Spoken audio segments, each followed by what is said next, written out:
Hello, I'm Ross from Britain's Hidden History. Welcome back.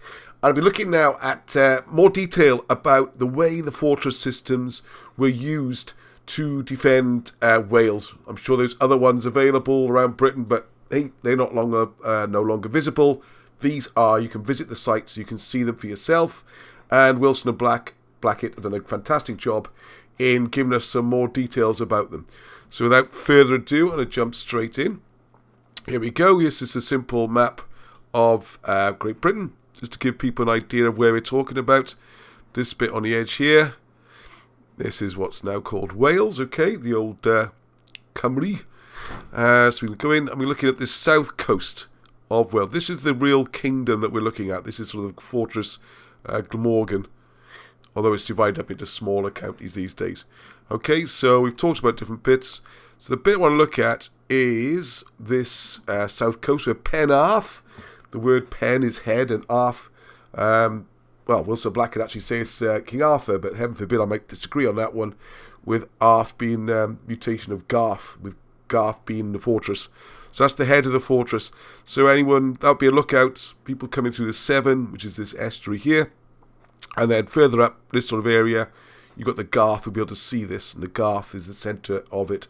And talking to other people, there are other Garths in South Wales, so that makes sense. So what we're looking at is this part of the south coast from the head of it, Penarth, all the way around to about here, okay? So I'm just going to jump in quickly and show some pictures for that, just to give you an idea. Okay, so what I've done here, I've copied this picture from Arthur King of Glamorgan and Gwent, which is by Wilson and Blackett, available from cymruglyphics.com, or go to BritainsHiddenHistory.co.uk, you'll see it there. And so this is the area. This covers most of it. And it's a great little map, this one, because you can see the rivers very clearly in blue. So you can see that people coming along the land routes from the east have to cross all these rivers to get in. If they come from the north, you can see sort of drawn in mountains. So you see the difficulties coming that way. So what we're looking at primarily today is if you're coming straight across the water from what would be Somerset, sort of England, and you're looking at the potential landing points along this south coast, okay? So just for your interest, I'm going to show pictures in a second. So you've got Barry Island, Sully Island,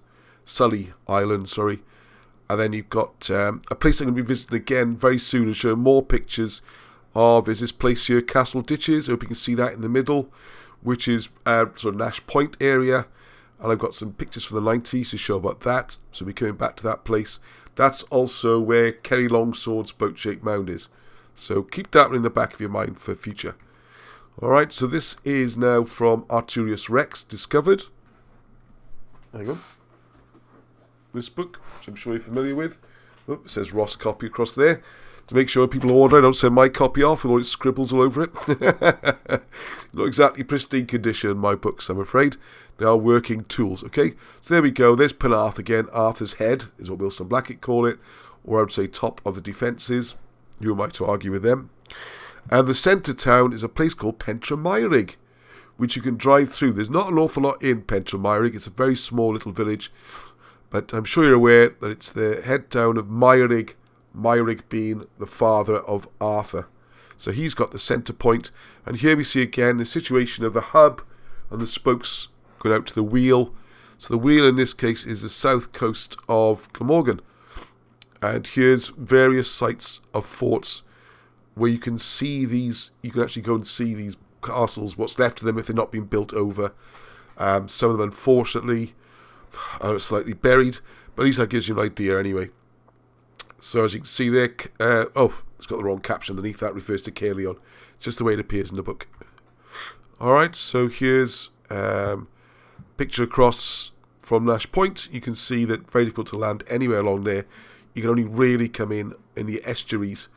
You couldn't just land a boat and climb an army up these cliffs, and this covers a lot of the south coast. You'd have to come in through one of the estuaries, which of course is where all the fortresses are, where it's all defended. There's Barry Island, where I was yesterday. Life is returning to normal slowly. There's a crazy golf about there. We all played crazy golf and had an ice cream and looked at the sea, and it was nice to see a little bit of normality, okay?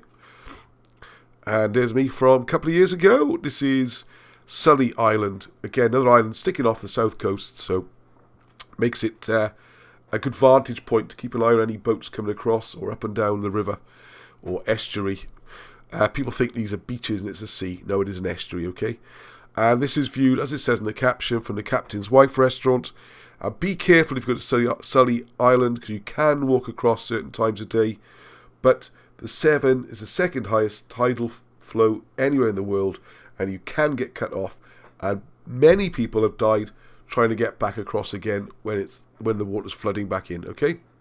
So, there's a fortified settlement on there which gives more evidence for this fortress Glamorgan, but somehow that's described as being Saxon. And now, I think along with Echny, no, not this one, but Echny, Flatholm, which is also part of the defensive system, is now part of Somerset, bizarrely.